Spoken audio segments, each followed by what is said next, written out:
अब लोगों ने शोर मचाया हुआ है कि सच कह दिया तो ये हो गया। कौन सा सच कह दिया? कि बाबर को आपने आराम क्यों दिया? पाकिस्तान क्रिकेट बोर्ड ने तो वापस बाबर को अभी इज्जत दी। जो चेयरमैन साहब कह रहे थे, बाबर ने मुझे बताया था मैं अब सिर्फ बैटिंग पे फोकस करना चाहता हूँ। इतना कंफर्म था कि उसको पता था वो ऑस्ट्रेलिया जा रहा है। वो जो सामान वो लेके गया, वो आपको लगता है कि वो एक दिन में पैक हुआ होगा? 8 घंटे में। वो कम से कम 4-5 दिन में पैक होता है सामान, वो जो लेके गया वो पता नहीं क्या क्या करने गया वहां पे, पता नहीं इतना सारा सामान लेके गया है वो। हाँ नहीं, वहां उसका वेलकम भी हुआ है। हाँ तो वेलकम उसी का होगा। शोशा भी छोड़ा गया है वहां पर कि भाई वो बातें भी निकाली गई है कि वो कह रहे बहुत अच्छा बैट्समैन है, कमिंस मैच विनर है। हाँ इसलिए उसको कोई जानता नहीं। अच्छा ठीक है, ग्रेट को जानते हैं लोग। अच्छा, ग्रेट से ही तस्वीरें लेंगे ना। तो वो जो सामान उससे जल्दी में, वो आप जल्दी में आदमी क्या लेके जाता है? 2 बैग और ये, वो जैसे रिजवान को दिखाया आज आपको। सामान क्या ज्यादा है क्या उसके पास? सामान वो लग रहा है वो 4-5 टीमों का सामान लेके गया। या वो शायद अपने घर का भी सामान ले गया कि ये ना हो कि वहां पे कुछ होना मेरे से तो मैं वहीं सेटल हो जाऊं मैं। क्योंकि अब तो क्रिकेट चाहिए होगी ना यार। अब भले छुपा के लिटा के कुछ भी, फखर के साथ जो कुछ हुआ, ये फखर वाला जो इशू आया ना, मैं आपको बताऊं, ये जब से पाकिस्तान क्रिकेट पे मनहूस साया पड़ा है, हाँ, जब से पाकिस्तान क्रिकेट नीचे गिरी है। जी हाँ। और इसने खिलाड़ियों को एक दूसरे पे सबकत ले जाना सिखाया। हाँ, एक दूसरे पे कैसे सबकत, क्योंकि उसने अपना चलाना है धंधा। जी हाँ। और जब धंधा होता है तो फिर वो आप ये पेट्रोटिज्म, इंटेग्रिटी, ये वाली बातें खत्म हो जाती हैं। ये एक इंतहाई साफ दिल के आदमी की बात हो सकती है जो फखर की। मैंने उस दिन भी कहा था, जिस दिन ये ट्वीट का इशू उठा था, मैंने कहा था फखर ने शायद 2 बातें बोली हो कि यार बाबर के साथ अच्छा नहीं हुआ। जो 50 बातें उसमें लिखी हुई है ना, वो नहीं कही होंगी। और वो बात आज कुछ हमारे सोशल मीडिया और भी इलेक्ट्रॉनिक मीडिया के भी लोगों ने बात करी थी कि फखर का ड्रॉप हो जाना पाकिस्तान क्रिकेट से एक अलमिया तो मेरे लिए तो है बिल्कुल। क्योंकि यार वनडे में फिवाई 19 मैचों में आखिरी 50 की एवरेज है उसकी। अगर T20 में वो सस्पेक्टेड है बहुत अरसे से, उससे रन्स नहीं हो रहे T20 में। वो इन नाकाम लोगों के साथ खेल रहा था, फिर भी मुझे उसके अंदर कामयाबी नजर आती थी। हाँ। और आज भी नजर आती है, ऐसा नहीं है कि नहीं है। दूसरा उसने अपना वो जो साथ में रोटी छोटी खाते ना बैठ के, उसका हक अदा तो कर दिया उसने। हाँ। उससे बोला मैं इतना गिरा दूसरे नहीं कर रहे, बैग पैक करके सीधे उतर गए ऑस्ट्रेलिया। हेलो दोस्तों, मैं नुपेश आपका स्वागत करता हूं। फखर जमान को बाहर करने पर तनवीर अहमद काफ़ी गुस्सा है। अभी तक पता नहीं चला है कि उन्हें फिटनेस के कारण बाहर किया गया या ट्वीट करने के कारण। बिना गैरी कर्स्टन के आपने उसको बाहर कर दिया, शायद इसीलिए ही गैरी ने रिज़ाइन कर दिया होगा। बिना उन्हें कुछ बताए आप उसको बाहर कैसे कर सकते हो? आपने उसका करियर खराब कर दिया। तो दोस्तों, आगे आप इस वीडियो में देखेंगे कि पाक मीडिया क्या कह रही है फखर जमान को बाहर करने पे। अगर आपको हमारा वीडियो पसंद आए तो प्लीज चैनल को सब्सक्राइब करिए, वीडियो को लाइक करिए। या कुछ कह ही दे, इतना गिरावा नहीं हूं। क्योंकि कभी भी मैं अपनी दानिश में बात कर रहा हूं कि वो विराट कोहली को कभी मिला ही नहीं सकता। और मेरे पास इस बात का सबूत भी है, वीडियो सबूत है जिसमें कि वो लोग खुद कह रहे हैं। ठीक है, मैं जानता हूं ना चीजें बहुत सारी। तो उस बेचारे को एक खामा खाई में लपेट दिया गया। और फिर पाकिस्तान क्रिकेट बोर्ड को, यार मैं जानता हूँ, देखिए जनवरी में उसका एक फाइनल टेस्ट है। हाँ। जो उसने पास करना है, ये मैं अभी भी बता दूं। वापसी उसकी होगी, लाजमी होगी। मगर जिस अंदाज से आपने एक ऐसे मौके पे, वही था जैसे वासी ने भी कहा था कि यार उसको एटलीस्ट सेंट्रल कॉन्ट्रैक्ट पे रखते, भले सब्जेक्ट टू फिटनेस। आपने नुमान को रखा है, उसको भी रख देते सब्जेक्ट टू फिटनेस। क्या हो जाता है? आपने फखर जमान को भी फारिग की है। हालांकि फखर जमान चाहे ट्वीट का मसला है चाहे फिटनेस का मसला है, भाई आपने फखर जमान को अगर बाहर किए, क्या आपने गैरी क्रिस्टियन से पूछा? क्या गैरी क्रिस्टियन उसके हक में था कि फखर जमान क्यों बाहर किया गया या फखर जमान को बाहर करना चाहिए था? क्या आपने उससे डिस्कस की उसकी फिटनेस की? क्या आपने उससे डिस्कस की कि यार हम ट्वीट की वजह से कर रहे हैं?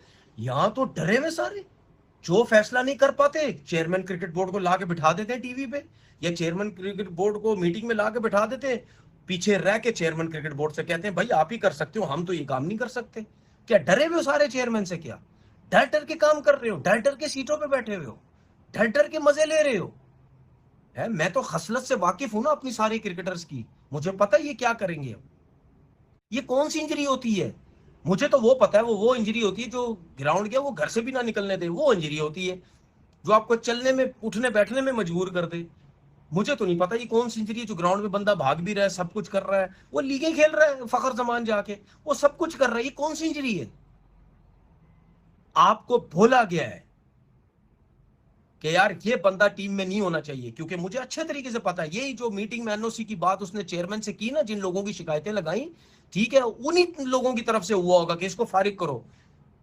मैं पहले कह चुका हूं भाई, ये जो कुछ लोग क्रिकेट बोर्ड में बैठे हुए, ये नाउजुबिल्ला पता नहीं क्या बने हुए हैं, ये कहते हैं जी हम ही सब कुछ हैं, ये तो भेड़ बकरी हैं जितने क्रिकेटर्स हैं, और सब तुम सबों को तो इज्जत विज्जत की फिक्र तो है नहीं कोई, ना तुम्हें पता इज्जत का वर्ड होता क्या है। मुझे पहले पता था यही होगा। और जब वर्ल्ड कप के बाद भी जब गैरी क्रिस्टियन ने कुछ बातें की थी, शिकायतें लगाई थी, वो उस पर भी खुश नहीं था,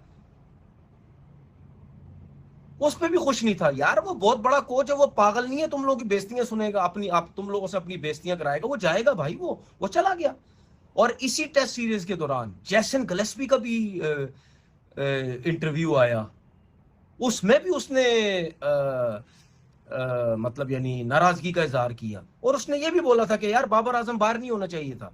बाबर आजम हो चाहे कोई भी हो, ठीक है, जिस प्लेयर की जरा लेवल होता है ना, थोड़ा सा अच्छा लेवल होता है, उस कोई भी नया कोच आएगा वो बोलेगा भाई इसकी एक दुनिया में रेपुटेशन है, मैं अभी अभी आया हूं, मेरी 2 सीरीज हुई है, मैं कैसे एकदम से इसको बाहर कर दूं अपनी कोचिंग में।